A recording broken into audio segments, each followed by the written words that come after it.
Hi, thanks for watching. I'm Dan. This is my first YouTube video, and as you can see, it's pretty crude, so it's kind of long, but I really wanted to cover the several scandals and conspiracies, cover-ups, etc. relating to Hillary Clinton, going back to the early part of her career. The new stuff has been well documented about her email server and all that other good stuff, but I figured there's a lot of people that are young and maybe don't realize all of the controversies, scandals, cover-ups, etc., going back to her early career. I'm talking even 40 years ago. And then up until the time where the Clintons got into the White House and then left the White House. And that's where I'm going to cut it off. For anybody else wanting more information about the scandals relating to Hillary and her Secretary of State and pay for play, I strongly urge that you watch the documentary Clinton Cash, which you can get on YouTube also. So with that being said, let's take a brief walk in time and look at the history, maybe the forgotten history of Hillary Clinton. Thanks for watching. Okay, so we begin in 1974. And at that time, Hillary Rodham had just graduated from law school, and she was asked to come work on the Senate Judiciary Committee, her first congressional job, in writing the articles of impeachment against our then President Nixon. This is the Watergate scandal, and I'm going to post an article here. Benghazi, Hillary's second Watergate. This is from the Washington Post, and you can see towards the bottom, however, she was fired from that job. Okay, her boss, a guy by the name of Jerome Zeifman, he was the chief of staff to the Senate Judiciary Committee. And listen to what he had to say about Hillary and her work on that committee. Because she was a liar, she was an unethical, dishonest lawyer. She conspired to violate the Constitution, the rules of the House, the rules of the committee, and the rules of confidentiality. In another article here, the Republican counsel and chief staff director for the Senate Judiciary Committee by the name of Franklin Polk confirmed Hillary wrote a brief arguing Nixon should not be granted legal counsel due to a lack of precedent. But Clinton deliberately ignored the then recent Supreme Court case of William O. Douglas, who was allowed to have a lawyer during the impeachment. Zeifman continues, Clinton bolstered her fraudulent brief by removing all of the Douglas files from public access and storing them at her office. Stealing files, storing them at her office, does that ring any bells? Enabling her to argue as if the case never existed.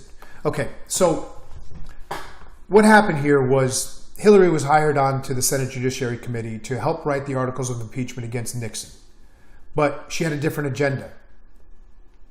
What she actually did was meeting secretly and illegally with the then Senator Ted Kennedy, Democratic senator, and his political advisors on ways to not impeach him, but to actually keep him in office. The thought there was, as long as Nixon stayed in office, and if he made it to the 1976 elections, with all the corruption surrounding his Republican administration, that whoever the Democratic candidate was for president in 1976 would probably win. That was her agenda. This really happened. So what she did was she stole all the files from public access. There was no internet back then. These are actual physical files. She went out and stole all the files relating to the impeachment of the Supreme Court Justice, William O'Donnell, and stored them in her office. And this is her very first job and her very first connection to our government. Welcome to the world of Hillary Clinton. Okay, so the next scandal that the Clintons were involved in was back in the 70s and early 80s. They had friends called the McDougalls, Jim and Susan McDougal, who owned a really shady and sleazy savings and loan company called Madison Guarantee. I'm going to post up on the screen here. You can pull it up anywhere you want. It's called the Whitewater controversy. And it actually broke through a New York Times article in 1992 when Bill Clinton was running for president. But all of these crimes and sleazy business ventures were back in the 70s and 80s. So Whitewater began with an investigation into the real estate investments of Bill and Hillary Clinton and their associates, Jim and Susan McDougal, in the Whitewater Development Corporation, a failed business venture in the 70s and 80s.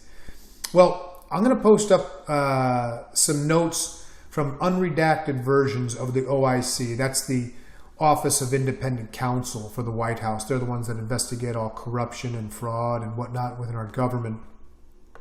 And you can read just to get a sense of what we're talking about here. I'll read a little bit. The broad contours of the Whitewater case against Mrs. Clinton are well known. With Governor Bill Clinton running Arkansas, Mrs. Clinton leveraged her work at the Rose Law Firm into a series of transactions on behalf of a corrupt financial institution, Madison Guarantee Savings and Loan, run by long-term Clinton crony James McDougal. Among the transactions was a document crafted by Mrs. Clinton to conceal a series of fraudulent loans that were used to deceive federal bank examiners. The fraudulent loans were part of a land deal known as Castle Grand. Mrs. Clinton, along with her Rose law firm partner Webster Hubbell, later given a high-ranking post at the Justice Department by President Clinton, handled the Madison Guarantee accounts.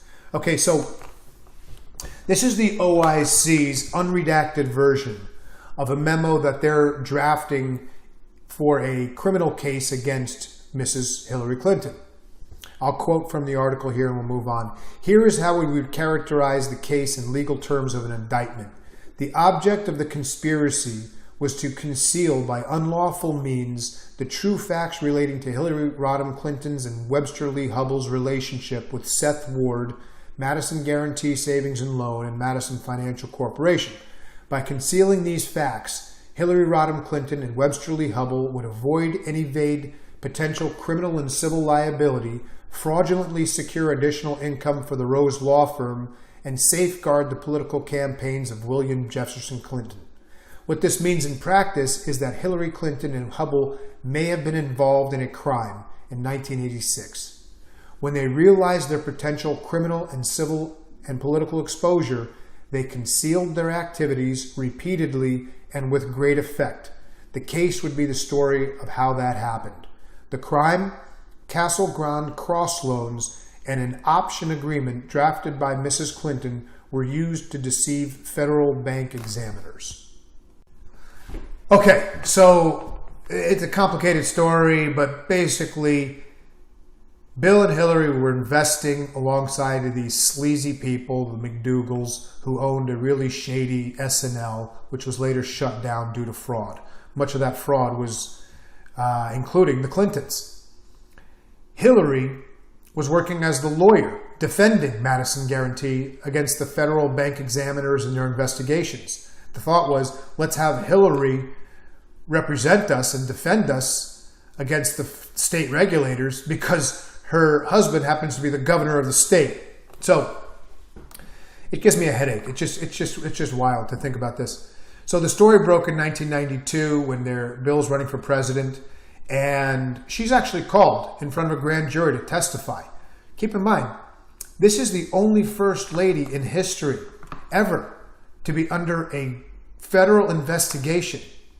Now, both of them, together and separately, are under federal criminal investigations even before they step foot into the White House. Bill wins the presidency. They start looking into this investigation. They put the OIC in charge of it. Hillary testifies in front of a grand jury that she really doesn't have anything to do with the Madison Guarantee. It's another lawyer that's working on it, and she doesn't really understand what's happening there. And then they ask her for several documents, billing records and so forth. And lo and behold, she can't find them. The Rose Law Firm can't find them. They took them. They stole them. So as to not implicate Hillary in her direct representation of Madison Guarantee. Some people might be asking, well, if all of these claims were true, why wasn't Hillary indicted? Why didn't she go to jail? Things like that. Well, the short answer is twofold. Number one, it wasn't that simple. From political purposes, I mean, she's the first lady of the White House, married to the president. So there was political pressure there. And just as important, remember, this was the time where Bill Clinton himself got under criminal investigation. Remember, he had all the sexual allegations and rape claims against him and so forth. Two of them really stood out. One lady, Paula Jones, filed a sexual harassment suit against Clinton. And then the more important one, as it turned out, was Monica Lewinsky. I'll post it up here so you just get a sense. Everybody knows about it, I'm sure. But came to light in 1998. Sexual relationship between President and this White House intern, Monica Lewinsky. He said he never touched her, no relationship, blah, blah, blah. And then basically it led into charges of perjury. And then the OIC was conducting an investigation to impeach. So actually an impeachment case was levied against our president, the second president in our history ever to be impeached. Shows you this family. Who the hell are they? And just lying under oath, hiding files, sexual relationships, perjury, impeachment. This is what we're dealing with here. So now at this time, we have both Clintons separately under separate criminal investigations at the same time. And so the OIC basically had to make a decision. We're either going to pursue the case against Hillary Clinton for fraud and criminal charges relating to the Rose Law Firm and Whitewater, or we're going to have to focus our resources on the impeachment against Bill Clinton. And that's what they did.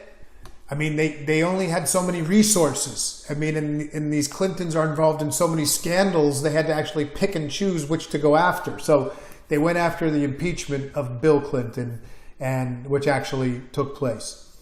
And incidentally, I'll post another article online here too, but you can see that because of that case with Bill Clinton, that he was actually disbarred.